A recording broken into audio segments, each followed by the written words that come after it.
পাবনা সূর্যনগর উপজেলার চেয়ারম্যান প্রার্থী শাহিনুজ্জামান শাহিন সহ 10 জনকে আটক করেছে র‍্যাব 12। সোমবার রাতে চর ভবানীপুর এলাকা থেকে তাদেরকে আটক করা হয়। RAB 12 company commander major Ehteshamul Haque Khan জানিয়েছেন, নির্বাচন উপলক্ষে নিয়মিত টহল দিচ্ছিল ব্যাটালিয়ন। এ সময় সন্দেহ হওয়ায় উপজেলা চেয়ারম্যান প্রার্থী শাহিনুজ্জামান শাহিনের গাড়িতে তল্লাশি চালানো হয়। তখন 2 ব্যাগ ভর্তি 22,82,000 টাকা জব্দ করা হয়। প্রাথমিক ধারণা, ভোটারদের প্রভাবিত করতে বিপুল অর্থ ব্যবহার করা হচ্ছিল। ঘটনাস্থল থেকে প্রার্থী সহ 10 কর্মী সমর্থককে আটক করা হয়। শিগগিরই আইনি ব্যবস্থাও নেওয়া হবে। ইন্ডিয়ার গণতান্ত্রিক মানুষও তাদেরকে নিবে না, আর যাবে কোথায়? London no place, America no place, কোথাও যেতে পারবে না। ইন্ডিয়া তাদেরকে নিবে না, কারণ ইন্ডিয়ার গণতান্ত্রিক মানুষ তাদেরকে চিনে ফেলছে যে আওয়ামী লীগ হইল মোদির দাসানুদাসকৃত দাস। এই কারণে উবায়দুল কাদেরদের গলাও ছোট হয়ে গেছে। মোদি গেলে গায়ে হেন উবায়দুল কাদেররা থাকতে পারবে না। কোথায় যাইব উবায়দুল কাদের সামনে? ইন্ডিয়া যেতে পারবে না। ওই দিল্লিওয়ালাকে হটাও স্লোগান উঠছে বলেই, ফ্যাসিস্টকে হটাও, সাম্প্রদায়িককে হটাও, আপকে বার 400 পার যে স্লোগান দিয়েছিল এখন আর কয় না, মোদির গলা ছোট হয়ে গেছে। আসসালামু আলাইকুম প্রিয় দর্শক, ফাইনালি চলে আসলাম আপডেট ও গুরুত্বপূর্ণ কিছু নিউজ নিয়ে আপনাদের মাঝে। প্রিয় দর্শক, অবশ্যই ভিডিওটি শেষ অবধি দেখবেন।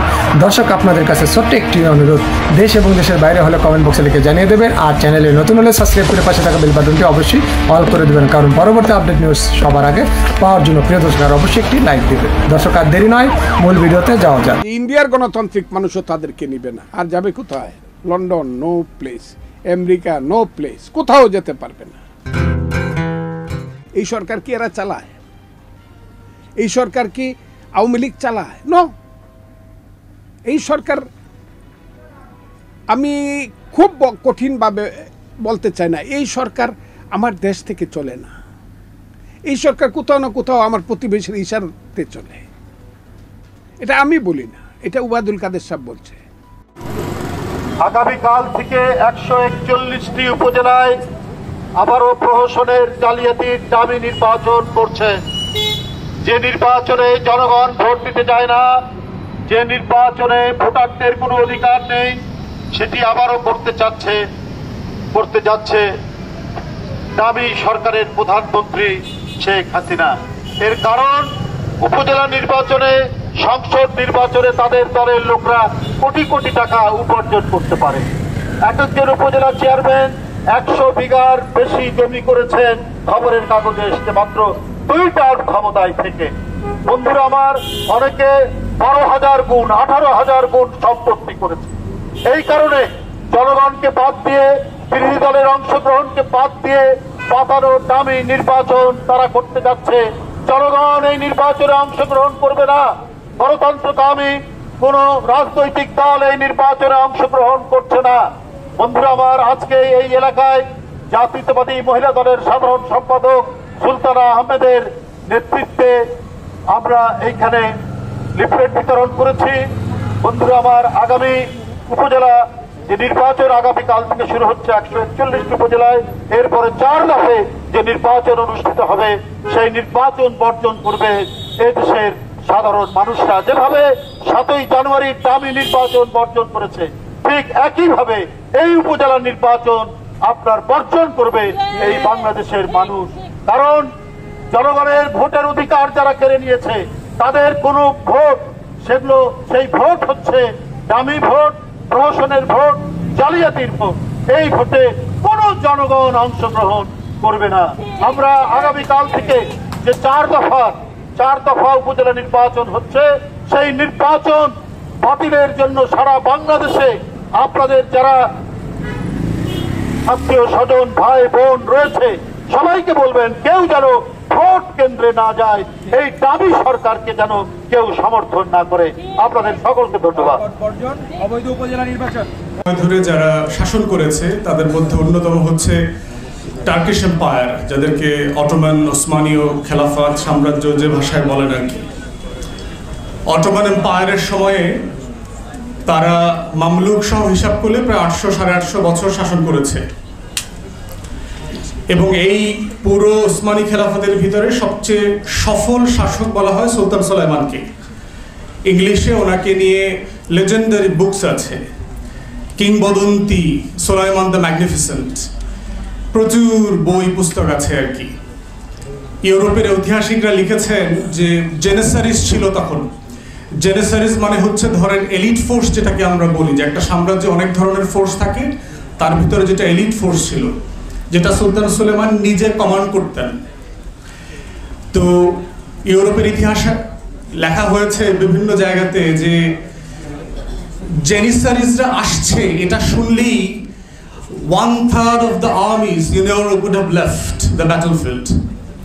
জেনিসারি আসতেছে আজকের যুদ্ধে, এটা শুনলেই ইউরোপের 1/3 সোলজার ব্যাটলফিল্ড থেকে চলে যেত, তারা এত দুর্ধর্ষ ছিল। তো সেই সময়ে আপনার সুলাইমানিয়া মসজিদ যেটা আছে, সুলতান সুলেমানের সবচেয়ে গ্র্যান্ড মস্ক যেটা বলেন, জাতীয় মসজিদ, সেই মসজিদে একজন ইমাম নিয়োগ হবেন। তো ইমাম নিয়োগের জন্য এটা 1559-60 সালের কথা, একটা বিজ্ঞাপন দেওয়া হয়েছে। যারা তরুণ ওলামায়ে কেরাম এখানে আছেন তারা মিলায়া পড়বেন আর কি, আর যারা আকাবের আছেন, মুরব্বীরা আছেন, আপনারা ভাববেন যে আপনারা আসলে কি পড়াচ্ছেন। মুহাসাবা খুব জরুরি আমাদের নিজেদের জন্য। সেখানে 7টা রিকোয়ারমেন্টের কথা বলা ছিল যে গ্র্যান্ড মসজিদের, জাতীয় মসজিদের ইমাম নিয়োগ হবে, 7টা যোগ্যতা দরকার। প্রথম বলা আছে তাকে 4টা ভাষায় পারদর্শী হতে হবে, আরবি, ফার্সি, তুর্কি এবং ল্যাটিন। ল্যাটিনের জায়গায় আজকে কোন ভাষা যোগ হবে? ইংরেজি। দ্বিতীয় যোগ্যতা বলা হয়েছে তিনি ইসলাম যেমন জানবেন, তিনি তুলনামূলক ধর্মতত্ত্ব জানবেন, মানে তিনি বাইবেল জানবেন, তোরা জানবেন, old testament, new testament, everything জানবেন তিনি। প্রত্যেক ধর্ম সম্পর্কে তার ধারণা থাকবে। তৃতীয় বলা হয়েছে যে ইসলামের শরিয়া এবং ফিক সম্পর্কে তার অগাধ নলেজ থাকবে এবং পৃথিবীতে মুসলিম বিশ্বে প্রচলিত প্রত্যেকটা মাযহাবের উপরে তাকে পণ্ডিত হইতে হবে, তৃতীয় যোগ্যতা। চতুর্থত বলা হয়েছে যে তিনি ম্যাটেরিয়াল সায়েন্স সম্পর্কে জানবেন, যে ফিজিক্স, কেমিস্ট্রি, বায়োলজি, ম্যাথ, এই যে সায়েন্সগুলো আছে, বিজ্ঞান, অঙ্ক, এর প্রত্যেকটা জিনিস সম্পর্কে উনি মাস্টার হইতে হবে। পঞ্চম যোগ্যতা বলা হয়েছে যে তিনি যুদ্ধবিদ্যা সম্পর্কে জানবেন, তিনি তীর চালাতে পারবেন, তিনি ঘোড়া সওয়ার করতে পারবেন, যুদ্ধের যে যত আইটেম থাকবে সেগুলো উনি জানবেন। ষষ্ঠত বলা হয়েছে তিনি দেখতে খুব স্মার্ট হইতে হবে, পেটে ভুঁড়ি থাকতে পারবে না, মোটা হইতে পারবেন না, হ্যান্ডসাম হইতে হবে, একদম স্মার্ট হইতে হবে তাকে। এবং সপ্তম বলা হয়েছে তার কণ্ঠ অসাধারণ শ্রুতিমধুর হইতে হবে। এই হলো তার 7টা যোগ্যতা। এর প্রত্যেকটাই বর্তমানে প্রযোজ্য, শুধু যুদ্ধবিদ্যায় যেখানে ওখানে মার্শাল আর্ট, তীর চালানো, ঘোড়সাওয়ারের কথা আছে, তার বদলে আপনি বর্তমানে পড়ে নেন যে আপনাকে এসএমজি, এলএমজি চালাইতে জানতে হবে, ট্যাঙ্ক চালাইতে জানতে হবে, যুদ্ধ বিমান চালাইতে জানতে হবে, এইটা রিপ্লেস করেন।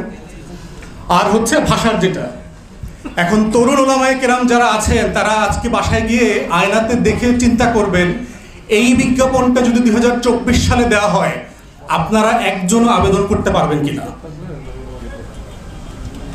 আপনাদেরকে ছোট করবার জন্য বলছি না, আমাদের মুসলমানদেরকে দেখবেন সারা দুনিয়াতে হট হেডেড বলে, গরম মাথার লোক বলে, মিট ইটার বলে, গোস্ত খায় বেশি, এসব বলে আমাদেরকে।